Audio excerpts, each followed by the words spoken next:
चलिए आज हम किसके बारे में पढ़ेंगे? घनानंद के बारे में। ये जो पिक्चर देख रहे हैं यही कौन है, किसका पिक्चर है? घनानंद।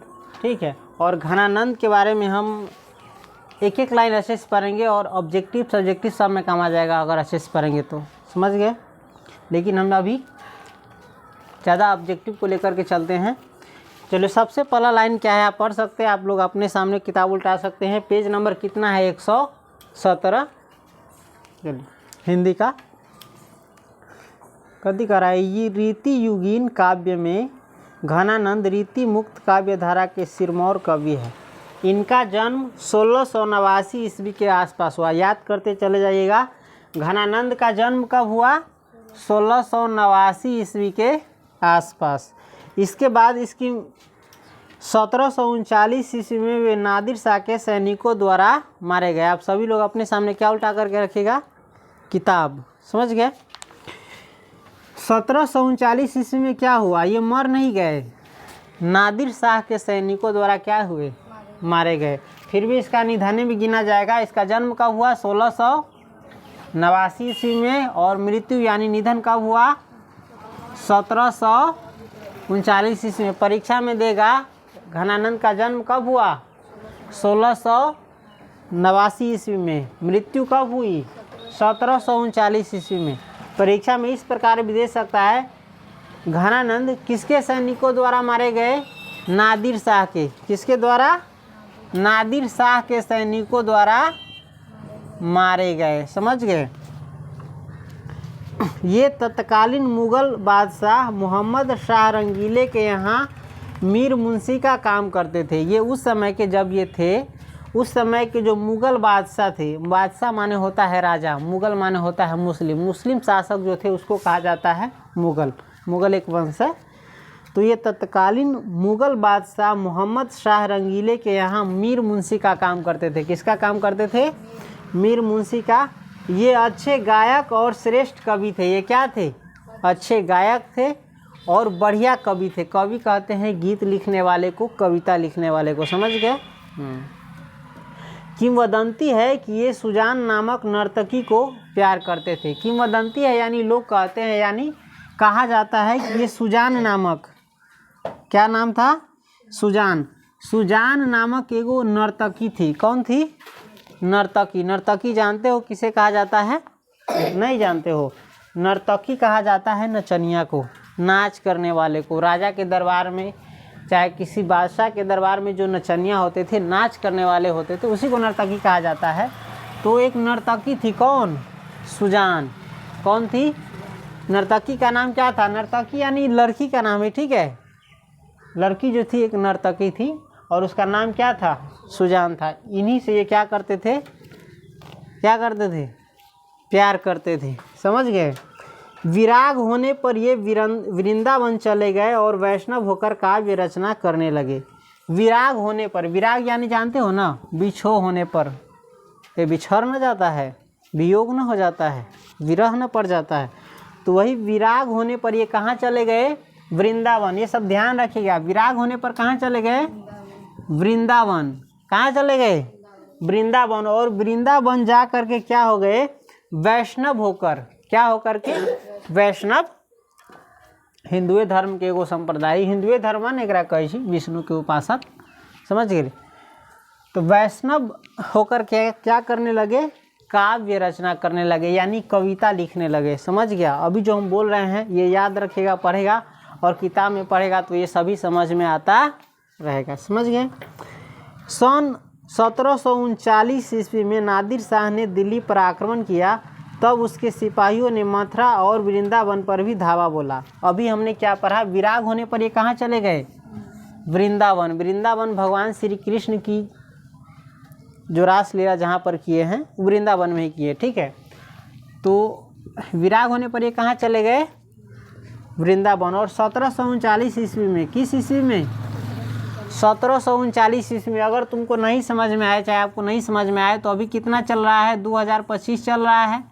इसमें से 1739 घटा दो, 15 में से 9 गया तो 6, 11 में से 3 गया तो 8, 9 में से 7 गया तो 2, 1 में से गया तो कटो 286 वर्ष पहले, अभी से कितना वर्ष पहले, 286 वर्ष पहले, यानी 1739 ईस्वी में जब नादिर शाह ने, कौन, नादिर शाह ने दिल्ली पर आक्रमण किया। कहाँ आक्रमण किया, दिल्ली जानते हो ना, अभी यहाँ से गांव से बहुत सारा आदमी सब कहाँ कमाए जाइ छै, दिल्ली। हाँ तो वही दिल्ली, वही दिल्ली पर कथी कलकै, आक्रमण कलकै। आक्रमण यानी हमला बोल, कौन चीज बोल, हमला यानी ओकरा लूटे लागी, का केकरा, दिल्ली के।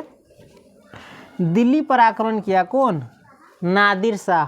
तब उसके सिपाहियों ने, किसके सिपाहियों ने, नादिर शाह के जो सिपाही रहले, सैनिक रहले, से दिल्ली के साथ साथ कथी कथी पर हमला कलकै, मथुरा पर भी हमला कलकै और वृंदावन पर भी हमला कलकै। कहाँ हमला कलकै, आक्रमण कलकै दिल्ली पर, और दिल्ली के साथ साथ दू औरों जगह पर हमला कलकै, आक्रमण कलकै, मथुरा पर भी और वृंदावन पर भी। मथुरा में कौन रही छै, कृष्ण के मामा कंस रहित रहलै, जेकर किला अभी भी शायद। तो ये नादिर शाह 1739 में कहाँ हमला कलकै, आक्रमण कलकै, दिल्ली पर। और एक सिपाही जो है दिल्ली के साथ साथ कथी पर हमला कलकै, मथुरा पर भी और वृंदावन पर भी। तो ये तो वृंदावन में चला लली विराग होला पर, इतना ध्यान है ना। चलो, बादशाह का मीर मुंशी जानकर, और ये बात हमने पहले बता दिए कि ये मुग़ल बादशाह मोहम्मद शाह रंगीले के यहाँ किसका काम करते थे, मीर मुंशी का। तेकर सिपाही और ये थी नादिर शाह जान गए कि जो है घनानंद जो है कौन, वही राजा के, बादशाह के यहाँ कौन चीज के काम करे छै, मीर मुंशी। कौन चीज के काम करे छै, मीर मुंशी। तब बादशाह का मीर मुंशी जान करके कथी कल के घनानंद को भी पकड़ लिया। किसको पकड़ लिया, घनानंद जो वृंदावन में आयल तेकरो कथी कर लेलकै, पकड़ लेलकै। आ पकड़ के कथी कलकै, इनसे जर जर जर मांगा। क्या मांगा, जर जर जर। जर का मतलब होता है सोना। क्या होता है, सोना। इसके सिपाही ने क्या मांगा, जर जर जर, 3 बारी मांगा। एकर मतलब ही मंगलकै सोना सोना सोना। ये एकरा से मंगल कि सोना लाओ सोना लाओ सोना लाओ। केकर सिपाही, नादिर शाह के। केकरा से, घनानंद से। कहाँ, वृंदावन में। ठीक है। घनानंद ने 3 मुट्ठी धूल उन्हें यह कहते हुए दी, एकरा से कथी मंगलकै, सोना। कथी कह के, जर जर जर। तो घनानंद 3 मुट्ठी धूल उठा ललकै। कथी कहलकै, 3 मुट्ठी धूल जो है ना उठा के एकरा कहै छी रज रज रज। एकरा से कथी मंगलकै, जर जर जर, यानी सोना ला सोना ला सोना ला। आई कथी देलकै, माटी उठा के, गर्दा माटी उठा के 3 मुट्ठी कहै छी रज रज रज। रज का मतलब होता है धूल, गर्दा। तो ये कहै छी गर्दा गर्दा गर्दा, यानी धूल धूल धूल, ले ले ले। ये न मतलब सोना ला सोना ला सोना ला। तो तू माटी उठा के गर्दा उठा, गर्दा ला माटी ला धूल ला, कहबा नहीं ना। तो अई पर जे है नादिर शाह के जी सिपाही क्रुद्ध हो गए। कथी हो गए, क्रोध। क्रोध यानी गुस्सा हो गए। कथी हो गए, गुस्सा हो गए, पिता गए और पिता के एकर वध कर दिल्कै। कथी कर दिल्कै, वध। वध यानी एकरा मार दिल्कै, खत्म कर दिल्कै। कैला, ई जनलकै कि नादिर शाह के सिपाही जानल कि मीर मुंशी के कर, बादशाह के यानी सुल्तान के, राजा के कथी मीर मुंशी ही।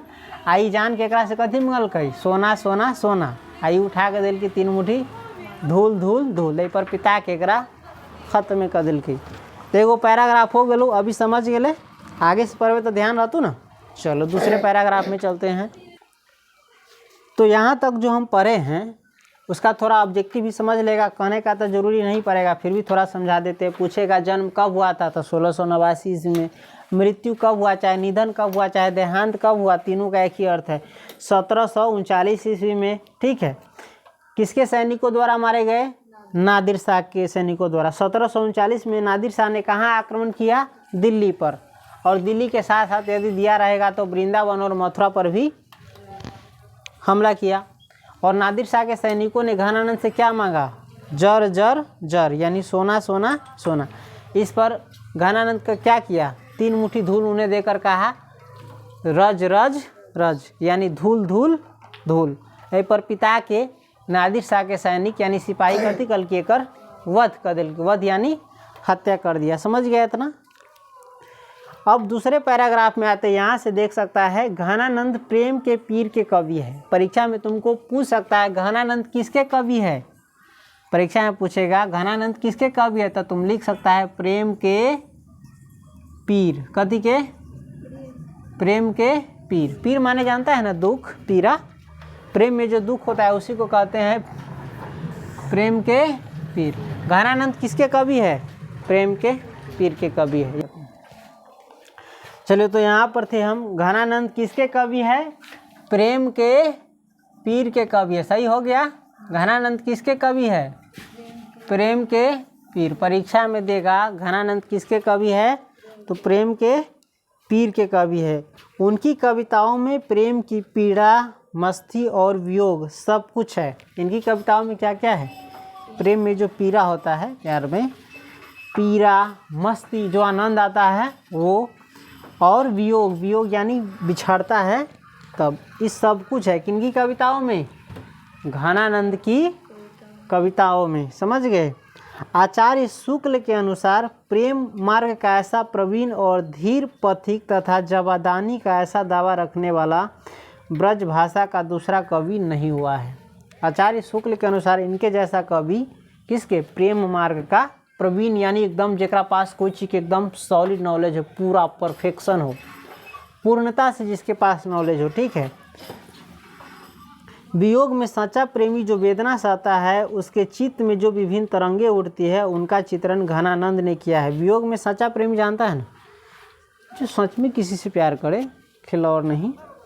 तो वियोग में सच्चा प्रेमी जो वेदना सहता है, वेदना यानी कष्ट, दुख, पीड़ा, संताप जो सहता है, और उसके चित्त में जो विभिन्न तरंगे उठती है, चित्त यानी मन में, आत्मा में जो जो विभिन्न तरंगे उठती है, अलग अलग प्रकार की लहरें उठती है, तरंगे उठती है, उनका चित्रण किया है कौन? घनानंद ने। अब आगे बताएंगे जो प्रेमी होता है वो अपना मैसेज, संदेश भेजता है किसके किसके माध्यम से? हवाओं के माध्यम से, मेघ के माध्यम से, पानी के माध्यम से, बादल के माध्यम से। वो गीत सुना होगा, आए बादल जा उसके घर पर बरसना, उसे मेरा संदेश सुनाना, ये सब होता है ना। तो यही बात इसमें करा है। घनानंद वियोग दशा का चित्रण करते समय अलंकारों, रूढ़ियों का सहारा लेने नहीं दौड़ते, वे बाह्य चेष्टाओं पर भी कम ध्यान देते हैं। घनानंद जो है वियोग के स्थिति के जो चित्रण करे से लिखी छै। चलो ठीक। घनानंद वियोग दशा का चित्रण करते समय अलंकारों, रूढ़ियों का सहारा लेने नहीं दौड़ते, वे बाह्य चेष्टाओं पर भी कम ध्यान देते हैं। समझ गए? खरा हो रहा लेकिन वे वेदना के ताप से मनोविकार या वस्तुओं का कैसी सब जाए तन का मन का डिस्टर्ब हो जाए। बाप रे। चलो। वे वेदना के ताप से मनोविकारों या वस्तुओं का नया आयाम अर्थात पहले न देखा गया उनका कोई नया रूप पक्ष देख लेते हैं। वे वेदना के ताप से, किसके ताप से? वेदना के ताप से यानी दुख, बहुत जो दुख रही छो, दुख एक्सेस दुख रही छो, दुख के ताप से कथी करे छै? मनोविकार यानी मन में जो विकार है, मन में जो खराबी अबै छै, बदलाव अबै छै, मन में जो दुख पीड़ा उठी छै, ओइसे वस्तुओं का नया आयाम जे पहले कोई न देखले हो, ओइसन चित्र कथी करे छै? ओइसन रूप, ओइसन पक्ष प्रस्तुत कर दै छै जे पहले केकरो द्वारा कहल न गेल है, बोलल न गेल है। ऐसन दुख कथी करे छै? प्रकट कर दै छै। कौन चीज के ताप से? वेदना के ताप से। वेदना यानी दुख, असह्य दुख, यानी जे दुख सहाय न, समझ ले, वैसन दुख बहुतों के लाइफ में होती है। हमनी तो साक्षात एकदम सिंपल साक्षात अथी छी सामने, उदाहरण देख ले छी हम, एक एक सेकेंड के जिंदगी मौत से बदतर। आज जे देखी छै वो कल्पना तकले भी न कर सकै छै कि हम ऐसन परिस्थिति से गुजरल छी। अभी हल्का फल्का गुजरे छी, लेकिन वही गुजर गेल छी। अभी है तो पहले से कम है, लेकिन थोड़ा बहुत अभी भी है। इसे ही ध्यान में रखकर शुक्ल जी ने इन्हें लाक्षणिक मूर्तिमता और प्रयोग वैचित्र का ऐसा कवि कहा है जैसे कवि उनके 225 वर्ष बाद छायावाद काल में प्रकट हुए। घनानंद की भाषा परिष्कृत और शुद्ध ब्रज भाषा है। अब यहाँ फिर वो ऑब्जेक्टिव आता है। घनानंद कौन सी भाषा में काव्य की रचना करते हैं? ब्रज भाषा में। किस भाषा में? ब्रज भाषा में। स्वाभाविक है, वृंदावन में गए और वृंदावन में ब्रज भाषा ही ज़्यादा चलता है। ठीक है। अयोध्या में अवध चलता है, अवध ना अथी शायद कहीं और उत्तर प्रदेश में मिस्टेक हो रहा को, शायद हो सके। चलो खैर, हमारे ध्यान में ये रखे कि घनानंद की भाषा क्या है? काव्य की भाषा ब्रज भाषा। ठीक है। इनके सवैया और घनाक्षरी अत्यंत प्रसिद्ध है। घनानंद के प्रमुख ग्रंथ है सुजान सागर, विरह लीला, रसकेली बल्ली। ठीक है, घनानंद के कृतियाँ है, कृतियाँ जानी छी ना, ग्रंथ यानी रचनाकार। जैसे परीक्षा में तोरा पूछते सुजान सागर, कौन ची? सुजान सागर। देखी नाम कथी धैले है, ये अपन प्रेम, जरा से प्रेम करते रहा ओकरा नाम पर जे लिखले ओकर नाम धैले न। लोग बिजनेस के नाम धरे, कुछो के नाम धरे छी, मतलब जे ग्रंथ के रचना कलकै ओकर नाम कथी धलकै?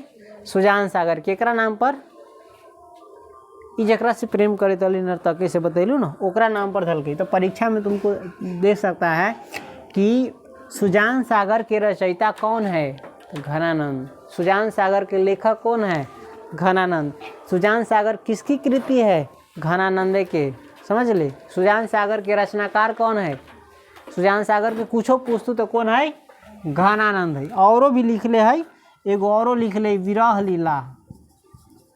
कौन लिखले है? एक बात याद रखिए, इंसान उहे लिखी छै जो ओकरा जीवन में घटित होल छै। एकरा जीवन में घटना घटले, केकरा से प्यार करते रहलै? सुजान से। सुजान एकरा से प्यार न करते रहलै, इतना बात क्लियर रखे, समझ ले। यही के कारण एकरा बहुत दुख होल होती, अथाह दुख होइ छै, असह्य दुख। में तोरा कथी कहै छै एकरा पता चले। तो एकरा नाम पर एगो ग्रंथ के रचना कल की कौन ची? सुजान सागर। आ सुजान से तो बिछड़ गए, वियोग ना हो गए, तो वृंदावन चल गए। तो वही में लिखल कि फेर कौन ची? विरह लीला। विरह माने होता है किसी से अलग हो जाने पर जो दुख होता है उसी को कहते हैं विरह। तब विरह लीला भी लगभग ओकरा बिछड़ गए, तो दुख तो एक अपने अंदर ही, में लिख लो तो अपने अंदर के दुख के बात। लेकिन वो तू पढ़े छी, हम पढ़े छी, तो अपनो अपनो दुख लगे। जैसे दोसर ओरा के दुख हो तो अपनो ना कनाए लगे। कहला कि वो दुख तूहो महसूस कैले छी, वो महसूस कैले होती, दोसरो महसूस कैले होती, तब ना कना जाए। तो ऐसा ई जैसे लिखते तो एक जेकरा जे अपना प्रेमिका से भी छरल होते, ओकरा दर्द होल होते, तो एकरा अपन याद आते, पढ़ते तो एक याद आते अपन। आ एकरा जरे जेना जेना इमोशन, केना फिल्म देखी छे, तोरा कोई दुख ना हो, लेकिन वो हीरो जरे, हीरोइन जरे, ओकरा मम्मी तो करने लगी छै। कहला कि इमोशन के धारा में तुम क्या करने लगते हो? बहने लगते। तो खैर हम इस पर आ जाते हैं। सुजान सागर के रचयिता कौन है? लेखक कौन है? रचनाकार कौन है? घनानंद। विरह लीला के एगो और लिख ले हो, रसकेली बल्ली। कौन सी? रसकेली बल्ली। कुछो पूछ सके छो, रसकेली बल्ली के लेखक कौन है? हाँ देख, एकरा कथी पूछ सके छो? रचनाकार ओकरे कहे छी। रचनाकार, लेखक, रचयिता, कवि, कवित्री, कुछो पूछे। जैसे ही जान ले ना सुजान सागर के लेखक कौन है? घनानंद। तो सुजान सागर के लेखक, रचयिता, कवित्री, रचनाकार, मतलब ये सब पूछे तो समझ आइए के कर है घनानंद। ठीक। रीति काल के शास्त्रीय युग में उन्मुक्त प्रेम के स्वच्छंद पथ पर चलने वाले महान प्रेमी कवि घनानंद के दो सवैये यहाँ प्रस्तुत है। यहाँ जो तोरा देल गेल हौ, एगो हो अति सुधो स्नेह को मारग है, और एगो देले हो मोह अंशुवानी ही लय वर्षो। ये दोनों कथी ही सवैया है, कथी है? सवैया है। और यहाँ तोरा पढ़े के लिए देल गेलू, केकर लिखल है? घनानंद के। समझ गेले?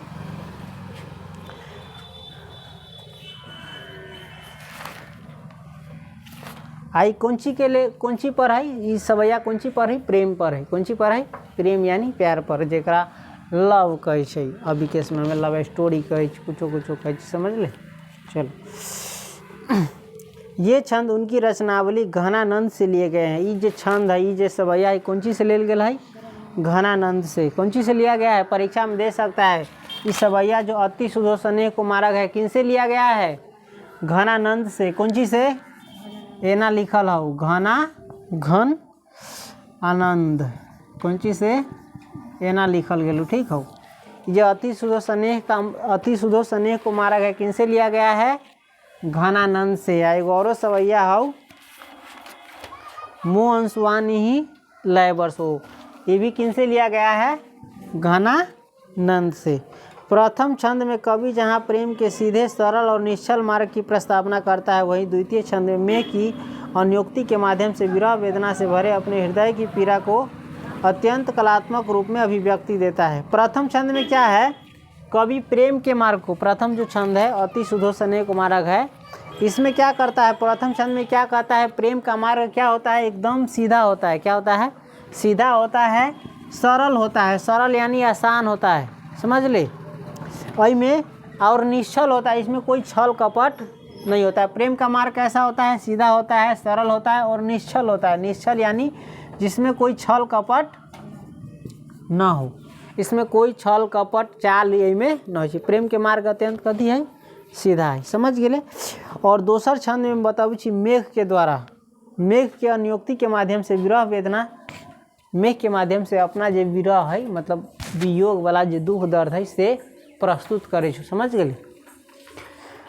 घनानंद के इन छंदों से भाषा और अभिव्यक्ति कौशल पर उनके असाधारण अधिकार की भी अभिव्यक्ति होती है। घनानंद के इन छंदों से ये दोनों छंद पढ़वे से पता चलता कि घनानंद के जो है न कौशल यानी काव्य लिखे के कुशलता, ज्ञान के कुशलता जो कथी ज्ञान दुख पीड़ा के अभिव्यक्ति यानी बतावे के जो कुशलता इसे कथी असाधारण कथी है, असाधारण यानी अतुलनीय है। ऐसा तरीका से बताबी कि तू सोच न सकी, एकदम असाधारण नॉर्मल चीज़ ना कि केहनो केहनो लिख के बता दी, समझ गए। तो घनानंद के बारे में हम लोग पढ़ लिए, इसमें का ऑब्जेक्टिव भी लगभग समझ गया, सब्जेक्टिव भी समझ गया। इसको इसके हर लाइन को क्या करना है, अच्छे से पढ़ना है और समझना है, और यदि नहीं समझ में आए तो पूछना, हम ठीक बता देंगे। फिर समझ गया, आप कहने का ज़रूरी नहीं इनका जन्म कब हुआ, निधन कब हुआ, किसके सैनिकों द्वारा मारे गए, क्या मांगा गया, किनसे प्यार करते थे, ठीक है, इनकी कृतियाँ क्या क्या है ये सब बता दिए। किसके कवि है, प्रेम के पीर के कवि, सब हो न गेलो। अब तो कोई शिकायत न रह गेलो, अब तो तैयारी होती ना। हमारा पक्का गारंटी कल भोरे भुला जाबे, क्योंकि तुम लोग अभी पढ़ाई से जुड़े नहीं हो, तुमको ज़बरदस्ती भेजा जा गया है। जिस दिन तुम खुद से पढ़ने लगेगा, मन लगने लगेगा, लगता नहीं है, क्या करना पड़ता है, लगाना होता है, लगता नहीं है। ये तेका आसान चीज़ नहीं, मन लाओ, अपने मने लग तो कौन चीज़ में, घूमे में, फिल्म में, समय बर्बाद करें, भर दिन बैठ के बतियाए में, सूते में, आलस बने में, इस सब में। लेकिन अच्छा काम में मन कभी ना लग, तो इसमें क्या करना पड़ता है, लगाना पड़ता है। ऊपर वाला तोरा हम पहले तेका ज्ञान देते, ऊपर वाला पूरा इनमें खराब चीज़ भर के भेज ले। तोरा मन लग तू नीमन चीज़ चाटे में, खाए में, घूमे में, फिरे में, बतियाए में, सूते में, भर दिना फिल्म देखे में, गाना सुने में, लेकिन कोई भी अच्छा चीज़ में ना, मन के भटका के भेज ले। और मन के समझ के कथी करे के हो, बार बार बता दे, एकरा सही रास्ता पर लावे के। हम खुदे बुला के लोली बताते इसको किस रास्ते पर लाना है, सही रास्ते पर लाना है, और जो तुम्हारे लिए अच्छा हो वो करना है, और उस रास्ते पर चलना है, ना कि जो तुम्हारे लिए बुरा। अक्सर इंसान तो ओकरा लिए खराब रहे उहे करे और उहे लेके पूरा जिंदगी बितावे। ऐसा तो ना हो तो तोनी सबके आँख तो खोल दिलू ना, शुरू से तोनी के बहुत आँख खोल दिले छू। अगर वो सब पूरा रिकॉर्ड रखबे आ ध्यान रखबे तो तोर लाइफ बहुत जल्दी बदल देते। चाहे हम तो बस परेशानी हमारा बहुत ज़्यादा लाइफ में, एकदम जल्दी निकल ना पा रहा छी। अगर परेशानी खत्म होती तो सुई देवर सीधे। ठीक, देखिए आगे सरस्वती माता की कृपा, आगे ये इतने आशीर्वाद में इसी की मेहनत करे की क्षमता दा है ना, उनका सही से चले के। बाकी तो मेहनत करेगी ना कल से, हाँ परसों से करिए, नेक्स्ट साल के बाद से करिए, कल से नहीं। जो सुधार करना है कब से करो, आज से। कब से आज से भी नहीं, कब से, अभी से। अब यदि तुमने अभी नहीं किया तो कभी नहीं किया। समय तुम्हारे लिए रुका नहीं रहेगा, चाहे हमारे लिए रुका नहीं रहेगा। इसलिए जो बदलाव करना है, जो अच्छे रास्ता पकड़ना है, अच्छा कुछ करना है, जो आदतें अपनाना है, उसको कब से, अभी से अप्लाई करो और अभी से अपनाओ। ये नहीं कि अभी नहीं तो कभी नहीं। अभी आज कल के चक्कर में आज तक ले अपना बदलाव कर ले, सुधार कर ली नहीं ना कर पहले जे बात बताबी से भुला जाए से। तेरे अभी से कथी करना है, सुधार करना है, बदलाव करना नहीं करना शुरू कर दो। हम भी, तुम भी और तुम सब भी, क्योंकि तुम जैसे जैसे चलेगा तुमको देख करके ये सब चलेगा।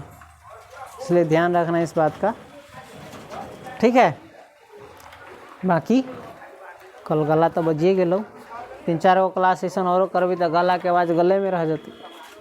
आ सर जी के कति और पढ़ाइए ना 150 में, 12 में सर जी बोले ना दै छै 10 चार ले ले तू, 45 मिनट लिख बोलबो ना कर, तू लिख के चल जातू बोर्ड पर, समझ में जिंदगी में एबो ना करतौ। आ गाँव में तो यहाँ सबके मूढ़ी कचरी के भाव में तौल दी। खैर जहाँ जैसा है वैसा ही चलना पड़ेगा। खैर जाइए मेहनत कीजिए, बाकी आपकी मर्जी। मेहनत तो नहीं करबे हम जानी सी, मेहनत करबे तो बदलाव कितना आगे लेती ना। ठीक है जाइए मेहनत कीजिए, समझे।